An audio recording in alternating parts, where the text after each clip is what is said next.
Welcome to another episode of Wild and Well. Today I'm talking to psychologist and motherhood coach, Dr. Angele Close, about how mothers can break unhelpful generational cycles, be more compassionate towards themselves, step into being more of the mothers that they want to be, and so much more. Welcome, Dr. Angele. Thank you for coming on the podcast to talk about all of this. But before we get into it, can you start by telling us one thing that you did today to take care of you?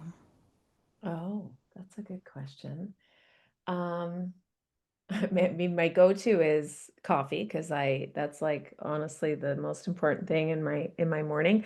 But also, so I have a puppy, so I have two dogs and I have this puppy, and so part of that training to get the puppy on track is I take both the dogs out in the backyard in the morning. And right now the weather is beautiful. I know this will be harder when it's winter. But right now it's beautiful. And so I walk in the grass so they can do their business. And I was looking at the trees and some of the leaves were falling. And then as I was looking up at and that was sort of intentional, right? Just to like pause and look at the trees and just kind of take it in and be more present.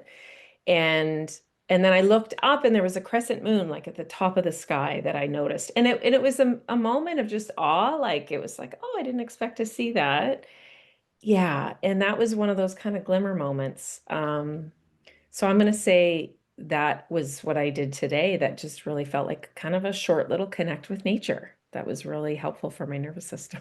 Just instead of go, go, go, because we can, jump out of bed and it's go, go, go with all of the things. So yeah, it was nice. And it felt like it was nourishing. Yeah, that sounds really nourishing. Being outside, being with your dogs, moving Yeah, your body, yeah, connecting with like what is bigger than us. That's that's a right. really nice way to start. Yeah. So, can you tell us a bit about what you do and yourself? Yeah, so I've been a psychologist now for close to 20 years, working as a psychotherapist with adults and couples. And then my own parenting journey really kind of shifted my focus. So I have three kids. They're now teenagers. But at the time, so we had moved from Canada to the United States, and it was an exciting move. We wanted to. It was for my husband's work, and we were ready for sort of an adventure. And it was 6 months before COVID. And I think I had had memories of like kind of when I was young and backpacking, and I'm definitely nomadic and love adventure and travel. And I think I wasn't kind of the prepared, or maybe you can't mentally prepare for this, but the move was actually really stressful. It was, I kind of lost the support system of all the women I worked with that I would see and connect with every day. I didn't anticipate that there would be kind of a culture shock from Canada to the US in certain ways. Like I kind of landed in this community with zero support. My father had passed at that time too. And then suddenly it was COVID. So I kind of had all these multiple stressors. And my kids were at an age where I just thought parenting was going to be easier. And my oldest is neurodiverse and he started to really through these stresses, right? A lot of his challenges around I mean, he just wasn't the most collaborative. He was at the time I didn't know what was going on, of course. I know much more now, but it was really, really hard. And I found myself being really hard on myself as a result. And it was kind of during that phase of, trying to stay sane on a treadmill in the basement, like, okay, this is my 20 minutes. I need to like take care of myself. And I clicked on this podcast called the Happy Mama podcast. I was like, yes, I want to be a happy mama. So click on that. And that's where I learned about the word matrescence, which is this word that, reflects all of the many changes a mother goes through in that transformative phase. I mean, how you're never the same person again. And there's so many ways that our life changes internally, externally, right? And when I heard that word, it was just so validating, Dr. Hillary. Like it was like I realized I had been kind of blaming myself and carrying a lot of shame and this self-criticism. And it was so validating and normalizing that I thought, oh, this is a thing. Like this isn't my fault that I'm kind of feel like I'm sucking at, I'm not a good therapist, I'm not a good mom. I just feel so like spent and just dissolving my energy every day and feeling exhausted and not so competent, right? That there was this word that kind of explained that. So that was huge. And when I discovered that, I thought, why do not all moms understand this? Like, so it sort of became my new mission. And I started working mainly in the motherhood space because I just feel really passionate that, we don't realize, like my oldest was 9 at the time. So I'd been a mom for 9 years, kind of struggling. It felt like all on my own. And so, yeah, I'm really passionate about maternal mental health. And so the work that I do is to really help mothers through that phase of matrescence. And it could be early, it could be perinatal, it could be postpartum, but also in parenting and even empty nest. I work with moms even at that phase of life. So it's kind of all stages. Around that time too, I discovered internal family systems. So I was a mindfulness meditation teacher. I had been a therapist, as I said, for many years. It was when I learned IFS that kind of all the pieces put together around what I'd been struggling with internally. So understanding that we have parts was really a gateway for me. But I would walk my dog during COVID and I'm like, why couldn't I get more grounded? Why couldn't I, I'm so present, like I meditate, mindfulness, and so aware of, but it was like I was so aware of all the thoughts and feelings, but it was just like there was no settling. It just was very loud in my mind, so I felt like, well, I'm just super attuned to feel like I'm kind of crazy because there's just all of this mental chatter and I couldn't settle it. And so once I learned IFS, I understood that's because I had these parts that needed some attention. And anyway, so I started doing these meditations, IFS informed, that were kind of the next phase. So I had the mindfulness, but I needed the healing. And so it gave me the tools and the steps to really do some inner healing work I was kind of blown away at how effective and potent some of these practices were. And it just really helped me through matrescence, through the parenting phases, through all of the bumps I just felt like I was being knocked around. It really was a life raft. And that's when, yeah, so I wrote about that and in a book, and I'm just really passionate to kind of bring these practices, the lens, the language, and the actual steps, like what do we do to other moms? And that's the work that I do now. Is really interesting to hear people's journeys because so often it is our own experience mixed with our professional work that brings us to where we are. And my journey, it's different from yours, but it's similar in a way that I was a psychologist. I had the training, I did mindfulness, and then I Mhm. became a mom and I needed more, right? And I Yes. needed to integrate other things into that and do my own work so I could help mothers more. Yes. So, can you tell us a little bit about internal family systems and parts work and how this approach really helps mothers to better understand and care for themselves? Absolutely. So, and just to say, so IFS isn't the only therapy that does parts work, right? There have historically been other modalities like Gestalt, and which I was trained in, and before IFS. But the beauty of what Dr. Richard Schwartz, who created IFS, as is that he's kind of really expanded it, really fleshed it out over the past 3 decades. And so there's very kind of clear, it's a clear model for us to do our own work. And and it is an understanding that we have different parts within us. And so I like to give examples for people to really, understand. So there'd be a part of, so I'll use myself as an example, right? So I have a part that's very ambitious. It went to grad school. It wants to be a therapist. It wants to write the book. It wants to do all the things.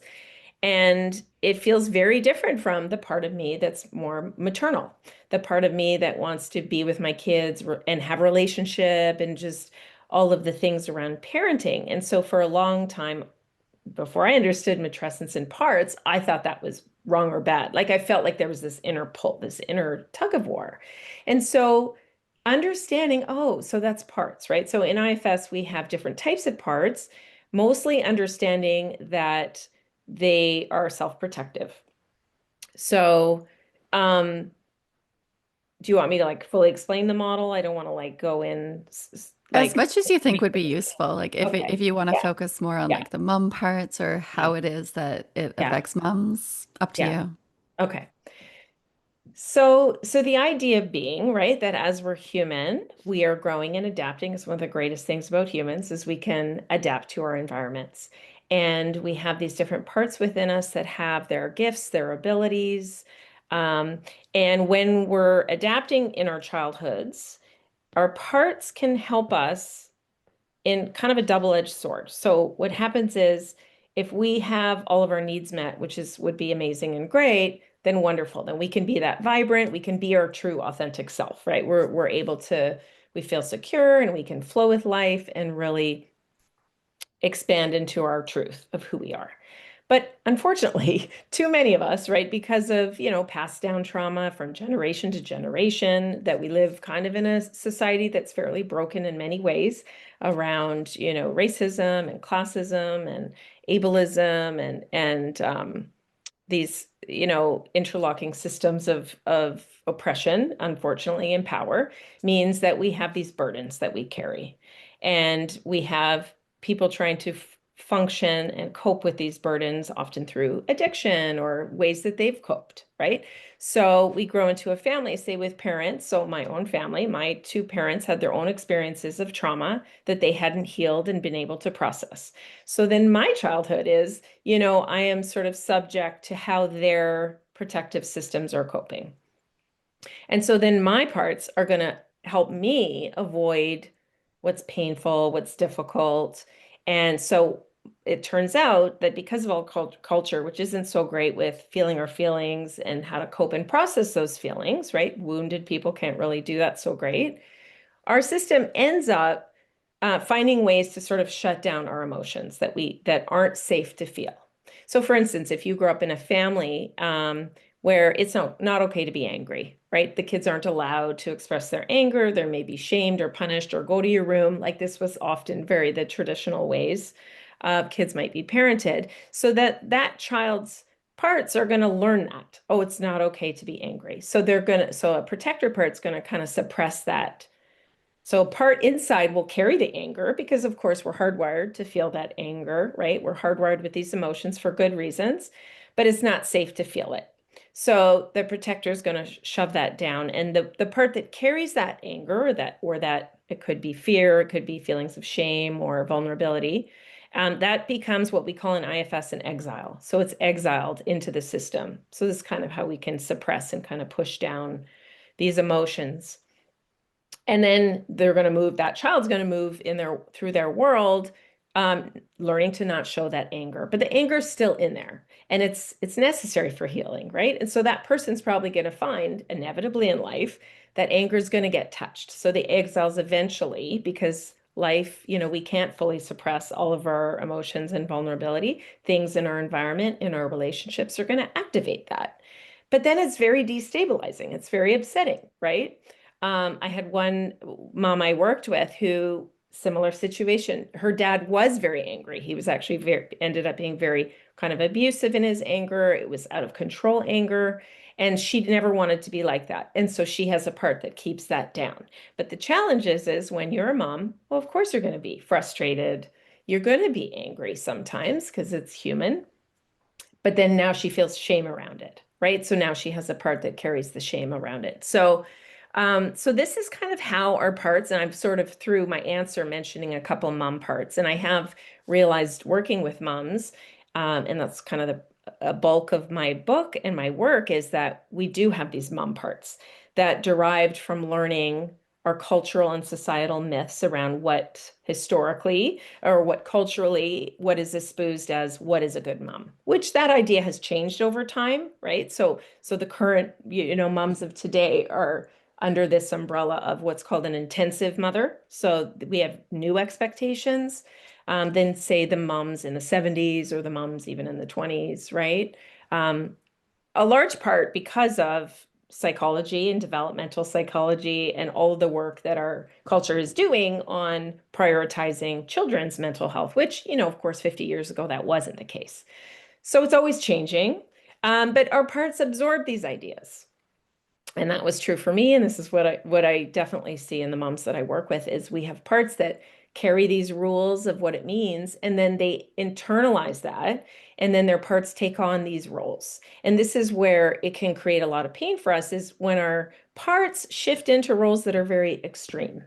We need our parts, they help us function and do life, but when they get a little extreme and intense, we can get rigid and we really aren't living our best life. We really aren't living with that full energy. We're sort of working really hard internally to sort of keep suppressing the exiles that are carrying all of our kind of past wounds and those the vulnerable emotions, and living from these self-protective ways, right? So we're not really thriving. It's more like survival mode. Yeah, it makes a lot of sense. And do you see that these mom parts combine those good mom expectations that our society gives us with those childhood wounds? Is that what happens? That they get Yes. connected, do you see them being separate? Yeah, that's a really good question. I think both and. I think as we get to know each part, yeah, I think we definitely have parts that often it's our critical part that's very much concerned with what are the rules of society, you know, um, and then the parts that are kind of carrying those, but even our protective parts definitely carry burdens and pain. So yeah, as we kind of go inside and unpack it, often we'll have even what's called cluster, like different parts that are interrelated. So one might have the rules and be enforcing it on other parts of the system. So for instance, like the inner critical part is telling us what we should be doing because it knows all okay, these are the rules, this is the checklist of how to be a good mom. And then we often have moms have another part that's a manager part, which is managers to try to prevent pain from happening. So they want to follow the rules. So it's kind of like, well, if I follow all the rules, then I'll avoid being judged, I'll avoid being rejected, and which is painful, right? And so what I would say is the perfectionist part is the one that's sort of listening to the critic, doing all of the things, doing all of the tasks. So they're kind of connected in that way. And then if we get curious about them, oftentimes we will see where those beliefs have, what is that belief and where's that myth? And then most times we do end up recognizing these parts are little children within us, right? Because, the rules of learning what it is to be a good mom oftentimes is coming from what it means to be a good girl in our society. So usually when we trace it back, we get to that little child that came to learn the rules of what it means, how to be a good girl. Yeah, absolutely. I see this a lot in myself and the clients that I work with, that it does often we learn these things in childhood and then they become amplified in motherhood. And that's when you can often, up until motherhood, live up to these expectations of being a good girl, but then it just becomes too much being a Yeah. good mother. And that's when a lot of people, I think, actually do the work because it's too hard. You can't be perfect as a mother. You can't live up to any of those expectations anymore. And when we look at perfectionism, it is there so much in motherhood. What do we do if we notice that perfectionism is taking over our mothering? Like you mentioned that we go back to that little girl aspect of us, but what else do we do, or what does that look like? Hmm. Yeah, no, that's a good question. I mean, the first step, obviously, right, is kind of awareness of it, and I think you're right. I think oftentimes it's that tipping point for us when, unfortunately, it's like our body's breaking down, we're getting, the signs are there. The little red flags of our system are there. And sometimes it takes, a crisis or getting ill or, mental health issues before we can see it. Hopefully, that's not the case, for everyone. But we have to notice, right? We have to have that awareness that, okay, this isn't working, whether it's I'm angry all the time or I'm now depressed or or I'm totally exhausted and I'm not there for my kids the way I want to be. Like I'm not enjoying it. I think that's one of the, you know, I think that's one of the points that is an entryway for a mom is like, and this isn't about shame or guilting them, like you're going to regret it because I hate that narrative. But I also think it's an incentive, is like your kids, we only have this window with them, to really be present with them. And when we're trying to be so perfect, that checkbox, that takes a lot of time.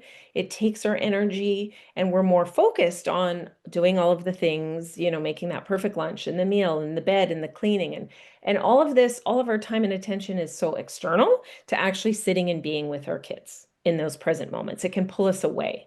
So when we're out of balance, as I said, right, when that part is in too much of an extreme, that's the sadness, right? That's the part that we're going to miss out on the moments, right? The present moments of connecting and relating. And so I say that not to threaten or scare moms, right? Or make them feel bad. But it's when we remember that, I think that's been helpful for me anyways, as like, well, why should I go inside and check what's happening with this drive that I'm trying to be so perfect? Because that's what I'm gonna I don't want to wait 20 more years and keep trying to go down this track because I'm going to miss it. So it's like, it's just a bit of a wake up. And then once I do that, is to give compassion for myself. So the second step isn't to go down that shame spiral and now beat myself up, but to recognize, oh yeah, I learned this because this is the society we live in. So of course I'm trying to check all the boxes and do all of the things. That's a good thing about me, right? That's an amazing thing that moms everywhere are trying so hard. So not beat myself up when I have that moment of awakening, but offer myself just normalize it's normal and it's valid. And of course, so that's the phrase that I like. Of course I would do, of course I would try and be the best mom because it does matter the most, right? That's why we do it. The stakes are high because we love our children and it really matters to us. So we don't want to discount that. And then the work can become, so how do I shift out of this though, right? Because my parts are thinking, you got to be perfect or else. So we have parts inside that are afraid they're doing their role because they feel like, well, if I don't keep doing that, something bad's going to happen. If I'm not that perfect mom, yeah, am I going to get judged? Are people going to think I'm not a good mom? That's a big one, right? Um, and so going to inside, right? We connect with our parts. They're usually through guided meditations, but we do what in IFS called that U-turn, right? So bringing your attention inside and start to develop a relationship and awareness of this part. So I would focus on a target part of, the one that wants to be perfect. And I would listen to it, right? So from self-energy. So self-energy in IFS it's not a part, but it's the energy that each of us has that is, I mean, Richard Schwartz describes it through the 8 C's, creative, compassionate, clear, calm, confident, connection. But it's not just the 8 C's, right? I mean, also, our self energy is really that deep inner wisdom that we all have that doesn't shift or change no matter what has happened to us. And, different traditions will call it different things. I think this isn't Richard Schwartz who came up with it, right? But, certain contemplated practice, for instance, Buddha nature might be a word, or soul. I like the word, I use it interchangeably. So the word itself, capital S self is what Richard Schwartz called it, but it's that deep inner wisdom that when we don't need to survive in the world, when we can just, if imagine we were fully safe and we could just be. We all have that within us. And it's from that place that we want to be learning to connect and access that within us. And then we get to know our parts. So getting curious. So curiosity is one of the 8 C's. When we're curious, we're not judging and withholding. We're open. We're open-minded to know and understand, right? And so with that attitude, I would say, which is part of mindfulness, as you know, too, right, Dr. Hillary, is that beginner's mind, right? So when we bring that energy to this part, we start building a connection with it. And we want it to trust us because it's not going to relinquish its role of trying to be perfect unless it knows and understands that we're going to be okay.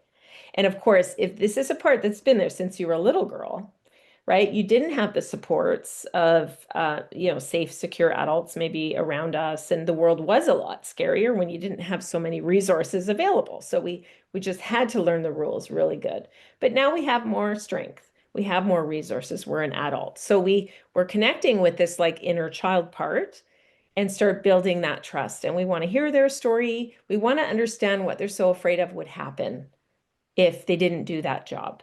And so you'll hear from the part will tell you, well, people aren't going to like us, and then we can start by offering our compassion, which I have found that naturally opens our heart will open to these parts of ourselves because they are little inner children.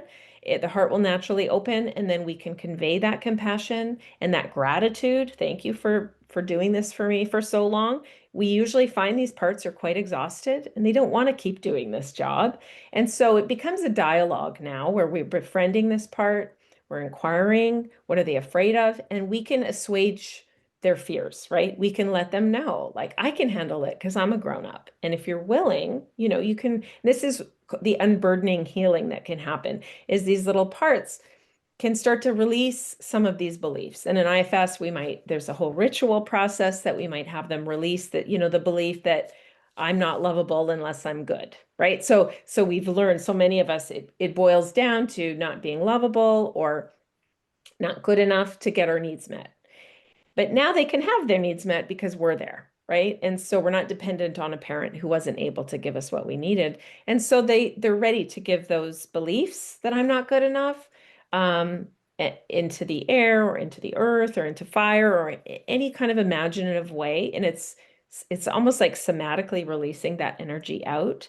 And that's an opportunity to really allow that part is its natural gifts and abilities to be released. So we're releasing these burdens, and now that part is learning to trust us. And that's where we're breaking that cycle. That's where we no longer will be so tightly wound and run by the part that thinks she needs to be perfect. It's a me relationship with me. Does that make sense? Me with the part that thinks she has to keep doing it. That's where the deep shift can happen. And so, does that make sense? Or do you want me to? Yeah. Yeah, I think that makes so much sense. And Okay. it's quite a process to go through, but it can be so healing, can't it? To just go It through is that and to have incredibly that healing. compassion and that understanding and unburdening, like you said. Yeah. And so each part, we can do that with each of our protectors, that they can soften. And it doesn't mean we get rid of them. So I want to emphasize that too, right? All of our another thing that's so wonderful about IFS is it is a compassionate model because we understand that all of our parts belong. A lot of psychotherapy models are about like changing our thoughts or, like it, they don't let us feel actually fully whole within, which we are. And so by being able to go to these parts, they'll be open once we release these beliefs, like I need to be perfect to be loved, and they can release that belief. We're really free, like it's a moment of liberation. And then it's what do we want to believe? What do I consciously believe that I need to do to be a good mom? And we're really creating the life that we've always wanted. And so it's very empowering. It's not some other person telling us how to be, but it comes within. And that's very potent, right? I'm not just learning the steps of how to be a good person, but it comes within. So it can really be an awakening. And then you dialogue with that part. What role do you want to play? So our parts aren't going to go away, but they're softer, they're more flexible. They can let us consciously lead. So that's what it looks like kind of in day-to-day moments. Yeah, sometimes I might still want to do things a certain way, but I have more flexibility so that I'm not run by it. So if my kid interrupts me and wants to hang out, I'll realize in that moment, yeah, that's actually what I want to do more so than, keep cleaning the cupboards today, on a Sunday. Well, I really want my perfectionist mom wants to keep cleaning those cupboards. But no, when my kid's there saying, "Hey, let's hang out," I can see those are moments where I'm making a choice now from a new place to get a new experience of valuing that connection over, what I think a perfect mom has a clean house. Yeah.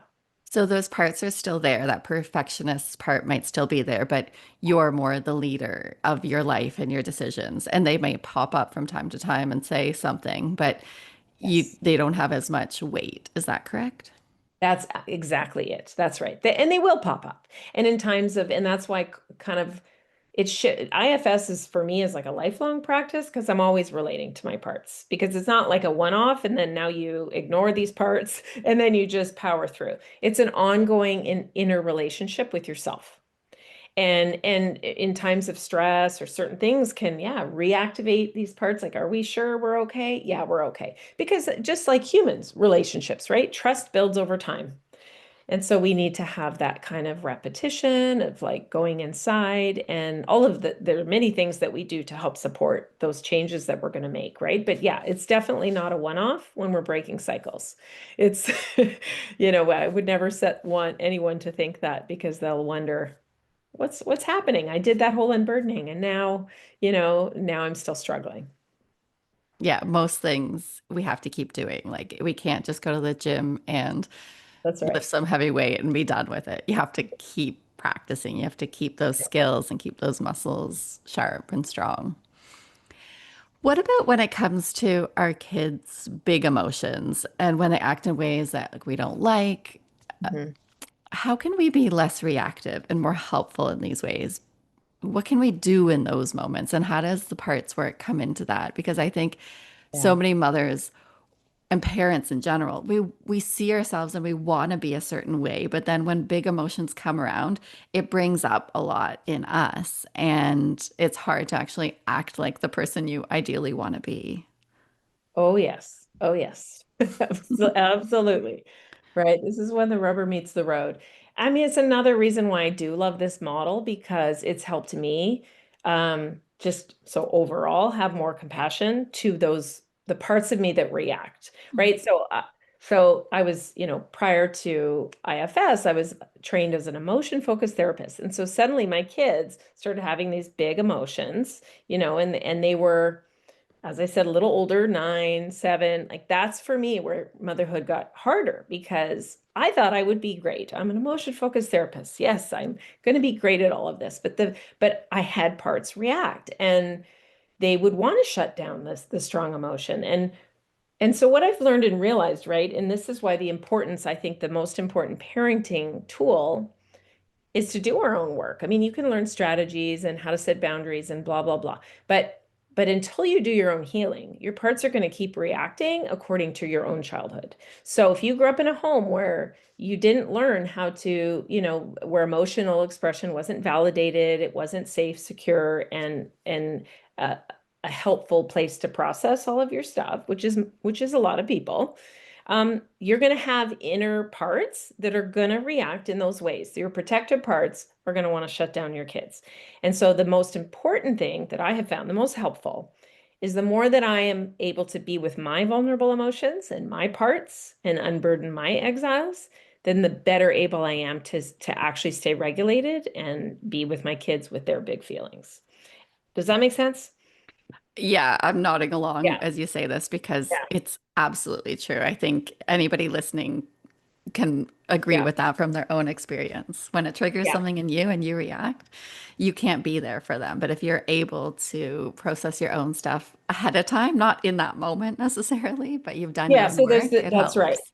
Yeah, and your question was a good question because I think I mean it's both and it is so yeah. So doing our own work to the extent that we can. And what I do like about IFS, and I want to say because moms are busy and depending on how old your kids are, if you don't have a lot of space and time, I love this model because it doesn't take a ton of time to at least start to like if you can start with a 10-minute meditation a day and start to get to know some of your protective parts that you're going to notice some help already, right? If you have time for weekly therapy with an IFS therapist, that's amazing and wonderful and great. But you can also experience some change just even on your own. In fact, I first learned IFS doing reading this self-therapy. There's a book called Self-Therapy and it's IFS so it very much is a model you can do a lot of your work on your own. Um, and there's a lot of stuff online too. So it can fit within your life to start to relate to your parts yourself and start to get to know some of the protectors. Right. And there are those, so in those day to day, and that's going to help, but ultimately that the background work is necessary, because you can't just kind of read a book and then suddenly I'm with my kid and think I can implement it. Like, you're right. That just doesn't work. So just to also name that as normal for people, because I remember thinking, oh, why can't I know all of the things? Why am I flipping my lid right in this moment, right? So the work you can do on your own is going to help support that.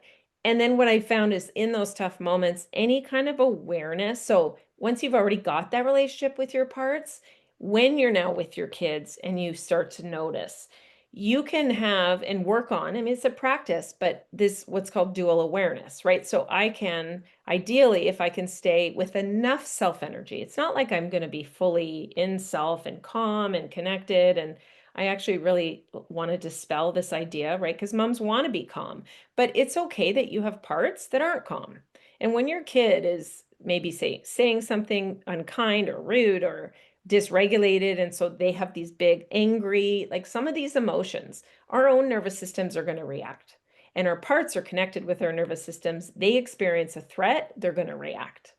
We have a part inside of us that's, are you going to let him talk to you like that? Like, who doesn't have a part that says that in their head, just because of our society, right? Just how we've listened to parents parent since we were children. So that's kind of an old school way of parent those, but those are narratives in our head.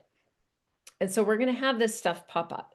And if I can stay with enough awareness, so it's a matter of degrees or percentages, you know, of presence, and it might maybe even saying this is unpleasant, like I don't like this, but just to not make the parts of you react inside wrong. Because what trips me up in a lot of moms is, because we have shame, we think I shouldn't have that thought, or I shouldn't feel this dislike of my kid, that I'm a bad mom because of it. It's that inner turmoil from that sort of self-rejection that makes it even harder. So for me, that's like a first layer, and that's what's beneficial about understanding we have parts, is because already we can have kind of more compassion towards ourselves. Like, it's okay that I have these inner reactions.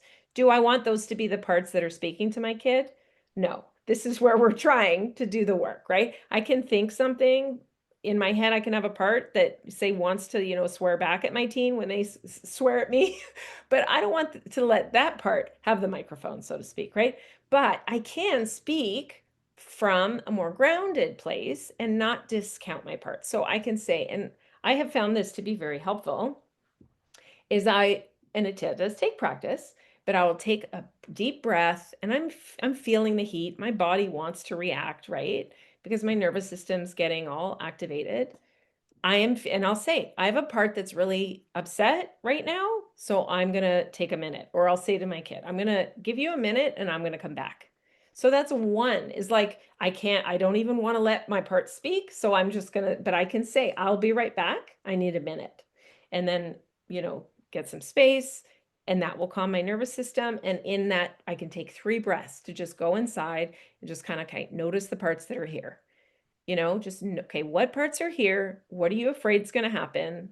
So that's a practice that I do, especially in the mornings, because I can get I have a part that, wants my kids to school on time, because I've always been on time, and I don't understand people who are late for school. So I have these children that it's my job to get them to go to school. And so, the first wake up, I'm calm. But each wake up, and them not, I can't control them, right? So I can notice my parts starting to rise up with this energy. And so one morning when I was doing this, and yeah, now I can notice my tone is getting sharper, my volume's getting louder. These are cues that you're now moving into getting blended. What we call in IFS is blended, the parts starting to take over. And so I'll say, like, I'll either speak to it to name it, or internally inside, I'm just like, okay, what are you sort of afraid is going to happen if your kids don't get to school? It was one question. And it right away, the part was like, teachers are going to think you're a bad mom. Your kids have too many tardies. And so my reputation, or what people are going to think of me at this kid's school, because all my kids have all these tardies, it was right there. The part told me right away. And so I was able to go, oh, okay. Yeah, that's partly what's driving this agitation and anger and frustration, right? Now, do I want my kids to have me, say, yell and snap at them, and we have these unpleasant, interactions in the morning. No, that's not the value that I want. That's not the relationship I want to have. So by being able to go to that part and kind of like recognize it, I can check it. Well, ultimately, my kids have tardies. Yeah, people are going to think what they're going to think about my motherhood. I've been able to like work on that, and that is something that moms have to work on if we have a part that's just worried about being judged, right? But it dissolved. I mean, I didn't get totally calm, but I went from, say, like an 8 out of 10 of like angry and mad and snapping and loud to like a 6. And then I could go back, and then it was just like, okay, kids, well, here's the situation. If you don't make it on time, here's you might not get your phone. But I was much more calm and I wasn't as agitated. And so these, to me, that's cycle breaking. Like the goal is not I'm super calm and everything's, rainbows and unicorns. But if I'm able to adjust my reactions and responses in that moment and take them down a little bit, to me, that's a success. When my kid's leaving to school and we have a good relationship, right? We're feeling connected. Yeah. Is he tardy that day? Yeah. But it's not the end of the world. What's more important is our relationship. Yeah, absolutely. And in that moment where you check in and you ask that question and you get the response that other people like might judge you for having kids that are late and that what that says about your motherhood, do you find that you have to do anything further with that, or that having that was enough to just bring things down to be like, you know what, I don't have to necessarily listen to that? Or do you sometimes in moments, or do other mothers have to Yeah. have more of an interaction there to not appease that part, Yeah. but to not let it lead? Yeah, that's a good question. I mean, I do a lot of my own therapy, right? So I would say the more you have a relationship with that part, then yeah, the easier it'll be. If I've unburdened that part, um, and obviously also there's more than one part that cares what people think inside me, right? It's not just one part and now that part's fixed. I am a human, but yeah, with each, so I do my own inner healing work to connect in a more deep way with and can work more extensively with some of the parts. And then the more that I do that, then the more in the day-to-day of life they do trust me, and then it can be really quick. It can just be a matter of like go inside, take a breath. Oh yeah, there you are. I see you. I care. I send them some love and then I'm good. And then I'm clear. Right? So yeah, I've been doing this work now though for about 5 years. Um, so it's both and, I think, yeah. But I do still think it's helpful, even if a mom hasn't, say, gone into IFS therapy, even just to, okay, I'm going to put my feet on the ground, I'm going to take a breath. And if I can just go inside and like, okay, notice my body, what parts are here? Like, do I have a part what's the part that feels like it's taking me over? And can I breathe with it? Can I let it know I care and that it's okay? I have found that to be, it's just one little word inside, just like I'm here with you.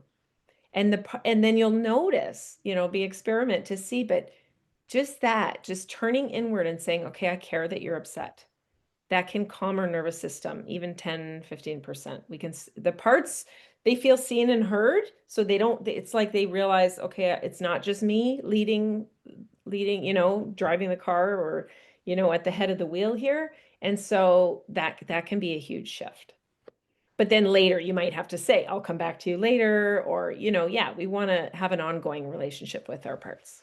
Yeah, so that trust and that letting that part know that they've been heard, they've been seen, they've been considered can Yes. often be enough to drop things down so you can act in a way that is aligned with your values and how you want to be as a mother or person in the world. And then later you can go back and do further work if it's necessary.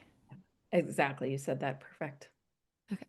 So, Mhm. what are some common mom parts? Because we've talked about a number of them here, but like in your book or in your work with moms, are there certain ones that you notice come up? Like, is that perfectionist one of the main ones? And what are some of the other ones?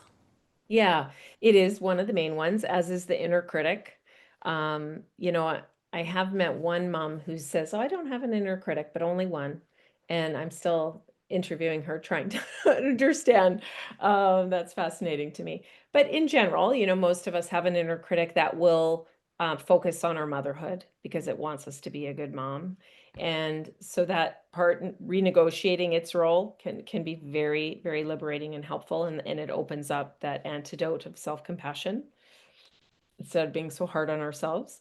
But also, fear and anxiousness, right? I mean, worry parts that will just, lose sleep at night, because we can't control our children, as much as we thought we could or would like to. And so the parts of us that want them to be safe and want them to be okay, that's all good and well. Because they are a part of us. We know if anything happens to our kids, it's happening to us. Like we're bonded, we're connected. And so it can trigger, especially if we have had any kind of anxious parts before motherhood, those are going to get amplified and take on that child as now part of our system, right? And so that can be really tough for moms.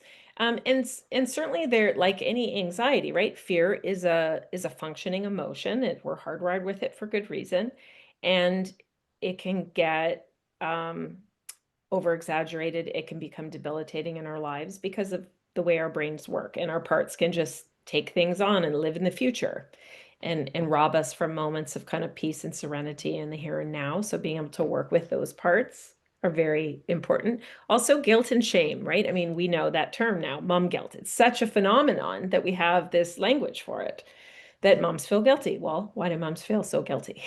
Right? There's healthy guilt, like healthy guilt is, we have guilt hardwired within us because it's like our inner compass to know, are we acting and behaving in ways that's aligned with our values? So it's a good functioning emotion. But guilt isn't healthy if it's coming from the myths of the good mother, if it's these erroneous, faulty ideas that come from patriarchy about what it means to be a good woman or a good girl or a good mother. And so then that becomes our faulty compass in which we're judging ourselves, right? And then it's kind of tied to shame. Shame is never really a helpful emotion. But if we have fundamental belief about ourselves, so where guilt is about the action or what am I doing, not doing right, shame is more of the character. I'm not a good person. I'm not lovable. And so many people, sadly, are walking around with exiles that are carrying this wound, from their childhood, and it's still there in motherhood. And so it just becomes another role in their life where they can, feel not good enough. And so being able to heal that, because that's never good for any kid, right? I had many shame spirals. That's partly the crux that, I was teaching self-compassion, and I even did this whole TikTok thing on how to love yourself. Because as a therapist, I realized, and I'm sure you found this too, Hillary, that, no matter what we're dealing with, usually it's our relationship with ourself that's a big part of the work. And so I did my doctorate on self-compassion. And then I hit this roadblock in parenting, and I realized, oh, I could be really kind to myself about so many things that I've worked on, my relationship with my body, or am I a good person? And motherhood, it was this huge barrier. So I had a lot of that. I would just go down these spirals of shame and guilt. And so I had to work with that. And usually that's also working with the inner critic, because that's how they sort of connect within each other inside of us, right? So usually when we're healing one, we're also end up healing the others and the relationships between them. And then, there's many mom parts. I could probably go on for ages. I think a mama bear part many can relate to. So this is a part of you that, especially if you have a high needs or a special needs kid, you're going to have to advocate for them in the education system. That's been my experience. And protecting them, like say another family came to you and said, well, your kid did this, like whenever there's that sense that, I have to protect my little ones. I call that one the mama bear. It's kind of fierce energy, and it's really helpful. It's good to be able to advocate for our kids. I love that part.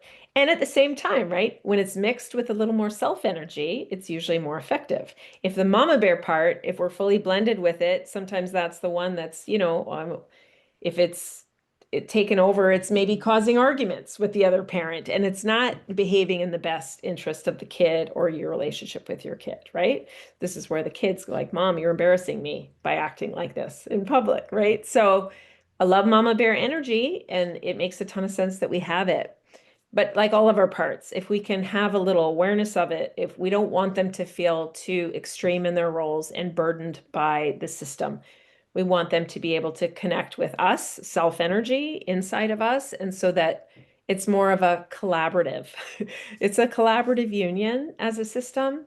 And so we can be that, flexible person when we're in these situations and move within our different parts with that awareness and attunement to our own needs, but then also what our kid needs, because that's what motherhood is, right? It's about also that connection and parenting role that we're playing. That's murky territory. So, so all the parts, sorry, just a second. Sure. So all the parts have roles, and it's almost if they take over and they're leading too much that they become problematic. Because, like in that example of the mama bear, a lot Yeah. of that is really helpful and is necessary, but Yeah, sometimes we take it too far, or that part takes it too far. So that's it's right. about being collaborative with and listening to all the different parts and what they have to say and getting value from that, but then having that inner self be the one who makes the decisions. Is that correct? That's right. And the one that's doing the speaking. So you can think of it like a metaphor of like the table, the self is the chairperson. That's who you want to be the one kind of speaking in your life with the people in your life. But you're going to you're going to imagine all of your parts sitting around the conference table, right? So I'm listening to them. I mean, our inner critic, when we can unburden it and connect with it, it becomes a really amazing um, advisor, and and so it has our parts want the best for us. That's the thing, that all of their intention is wanting the best for us. And so really healing is just helping them because sometimes because they're from our childhood, they didn't always learn how to do it in the best way. But now as an adult, activate accessing ourself, we're sort of re-parenting them and they have a lot that they can offer us. But that's right. We get in trouble when we get blended with them and they're taken over us. Those are usually the moments when we're like, oh, that wasn't the best conversation, or we feel regret. We think, oh, why did I say that? It's because we were taken over by a part of us that wasn't, the wisest part. It makes sense that it reacted in the way that it did, but it's usually not where we want to be moving through the world from. And you speak there about reparenting. Like, Yeah. what is this exactly and why is it important? And I think you've touched on this a number of times in like examples that you've given here, but can you just talk about it a little bit more explicitly? Yeah. Obviously it's not me who's coming up with that term, right? It's been around for a long time, a lot of book titles even. And I mean, that's been my experience of motherhood is it's an opportunity to reparent ourselves because as our children are growing and we're a witness to their growth, they very much serve like mirrors to our own childhoods, right? We're making decisions on how to parent them. They're moving through phases that we had some things happen to us, which is often when things can be triggered and activated. Um, our parts will, get activated. If, say, when my daughter was 4 and I something bad happened to me when I was 4, and suddenly I'm feeling that come up, and so it's an opportunity to do that healing. So that's why I think matrescence is an amazing opportunity for awakening and healing and transformation because through motherhood, we get to kind of have these do-overs where our children's lives, things they say and do, but also just observing them through their life. It's going to mirror to us what we got, which is great, but also what we didn't get or what happened to us that we haven't fully healed. And so there's windows of opportunity. I mean, it's tough though because we're still parenting, so I think it's kind of a bittersweet experience that it's beautiful and it's tough because we still got to show up and parent them, but it really is opportunities for healing.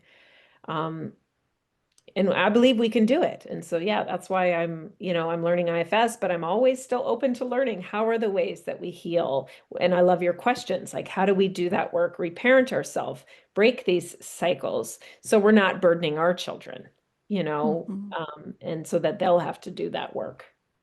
Yeah, and I find as a mother, it's so much easier for me to be compassionate and connect with my younger self because I am a parent, because I often see myself then at the ages that my kids are, and because I have so much love and I want the best for them. Yeah. It's almost like a blend of when I go internal and see parts, it's almost a blend of like it is my younger self, but it's kind of my children too. Do you get that with clients or with yourself? Yeah, absolutely. You're right. That's a really good point, Hillary, is I mean the heart opening, it can just open a lot more easily. You're right. Hmm. We see how vulnerable they are, right? We see kind of how dependent they are and how we can love them unconditionally so easily. So that can be a beautiful part of that mirror to us. Yeah, I love Yeah. that. And if somebody's listening to this, if a mother's listening and they think like, where can I start with this? What would a few strategies be that they can take away from this? Like you've given so many different examples and tangible skills that people can start using, but where would you start if you were a mother just getting into this? Yeah, that's a great question. Well, I mean, I guess my website, because I put some videos on there too that are all short, so they're all like 10 to 12 minutes long. So if anyone wants to try those out, you just give me your email and then you get access to many little videos on how to start working with your own parts. And there's lots of stuff online now, great, which is great because IFS is very popular. So there are YouTubes, you could, if you want to listen to Dr. Richard Schwartz, who created it, and if you like to learn that way and learn more about the model. And I also have some meditations, as do some other folks that teach IFS informed on the app Insight Timer. So there's some meditations there. So you could listen to, I do advise that, like when you're getting going, just a guided meditation can be helpful in that way. Um, yeah, and I mean, there's lots of books out there too. So it's kind of like how you best learn. But for me, anyways, doing an actual guided meditation is the best way to just guide me to go inside and start figuring this out for myself. Yeah. And then my book comes out January 27th, and it has guided meditations that people will have access to once they buy the book. So I guess I would point people there. Can you tell us a little bit more about your book? Yeah, so my book is called Unburdening Motherhood, A Guide to Breaking Cycles, Healing Trauma, and Becoming a Self-Led Mom. And so it really just brings moms through if they don't know about matrescence, which many moms don't. So it definitely talks about what is matrescence and the myths of being a good mom and how that shows up for us with our parts. And then it really moves through teaching the model in it has other stories of voices of other mothers and examples that they share. So I really love that it's a real tapestry.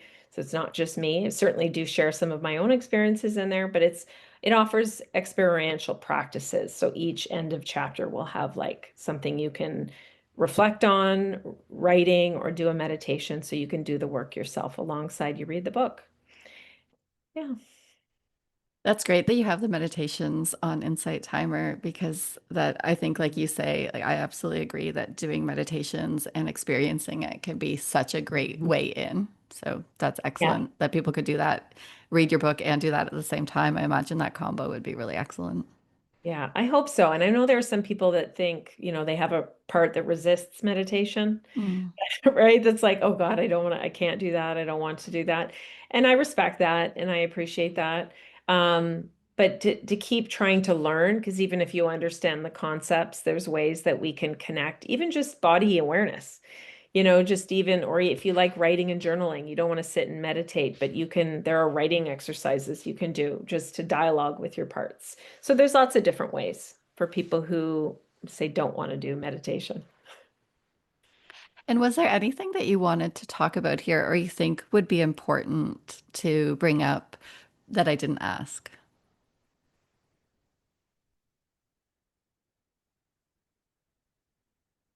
I mean, I loved these questions. I mean, I think just like the takeaway, because I said a lot, and sometimes it might be overwhelming or confusing for people to think of themselves as parts. So I guess I just want to say two things. So one is just to say that's okay, because some people don't like that language or it feels too radical and weird, but just to invite you can use different words, even if you don't like parts, but you want to think it's like an energy. It's a different energy within you, or it's a different reaction within you. And I think all people can come up with an example in their life where they would maybe write a pros and cons list. It's like, well, a part of me wants to leave this relationship, and yet a part of me doesn't. Or a part of me wants to lose weight and I'm on a diet. Like we really see this with food, I feel like. I'm trying to lose weight and then suddenly there I feel like I sabotage myself. Like, these are places in our life where we can really see, oh yeah, we do have parts, right? I get it. It makes sense because that's how we are made up, you know? And I think it's really helpful because all of our parts, what we say in IFS, all our parts are welcome. So it really is to me, it's a model of self-love. If you do this work, you end up truly loving, understanding yourself, accepting yourself, and truly loving yourself. Even the parts of you that through your life you have been self-rejecting, disliking, shaming internally. That's such suffering that comes from that. And so for me, that's the beauty of this model called internal family systems. It's a process of going inside and learning to love ourselves. And what I want moms to know is we can be so incredibly hard on ourselves. Um, and you deserve love. You deserve love. So many mistaken beliefs and ideas that we've absorbed because of patriarchy, because of the society we live in that's fairly broken. Is healing ourselves, but healing the world. I mean, if moms everywhere started doing this work, I mean, it'd be a next generation. It would be magical. It'd be transformative. So I think it's not just about healing the world. I think we deserve it. And there's such power and potency when mothers heal and can be our best selves, right? Our true selves. Yeah. So thank you for Yeah, inviting me. and like you mentioned earlier in the conversation, Yeah. sometimes we do need that external reason for Yeah. working on ourselves. And there are so many real huge impacts that can come if we do truly take care of ourselves and do what we need to do for self-compassion, for nourishing ourselves, for healing wounds that we have. And yeah, if I find personally in the work that I do, a lot of the times moms aren't willing to do it just for themselves, but I they know. are willing to do it for their kids. That's right. And then everybody benefits. That's right. Well said. Absolutely. Yeah. Yeah. Well, thank you so much for coming here and sharing this model and the work that you're doing in the world with moms. It is so needed and it is so impactful. And I did want to ask, are you taking clients on as well? Because you mentioned your book and different places that people can start to learn Yeah. more from you, but are you also taking clients? I do have a caseload that I am managing. So I'm close to being waitlisted pretty soon, but in the work, it ebb and flows. Um, I imagine I'll be busy with my book launch, but people can certainly connect and see if they really feel drawn to the IFS work.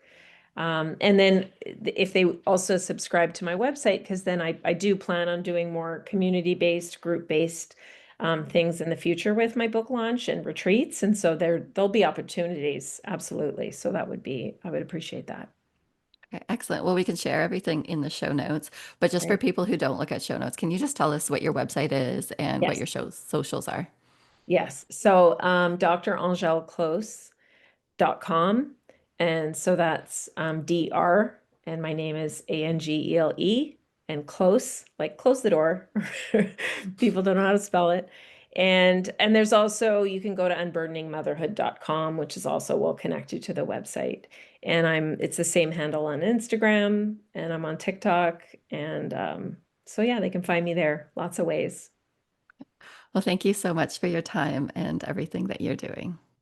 Thanks for having me. These were great questions. It was lovely to meet you and talk about IFS. I appreciate it.